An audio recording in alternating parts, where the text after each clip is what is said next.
Town Meeting Day here in Burlington saw more people vote than in at least the last decade, thanks to a hotly contested mayor's race and new taxes on the ballot. About 46% of registered voters cast ballots this year. That's compared to 39% in the last mayoral election in 2021 and 33% in the 2018 contest.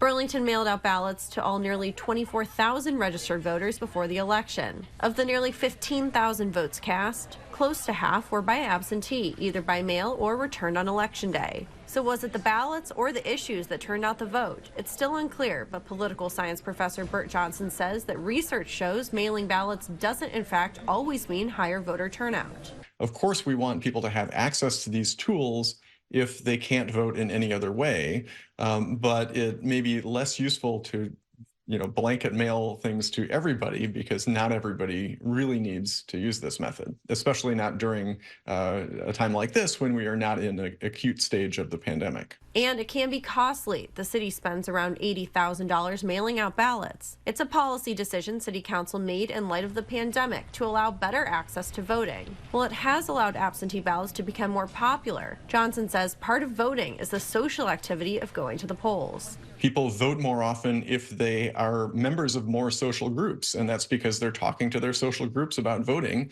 And voting itself is a social act. If you go to the polls, you might see your neighbors, you might see poll watchers that you see every time there's an election. You see what's going on, there's activity, it's kind of fun.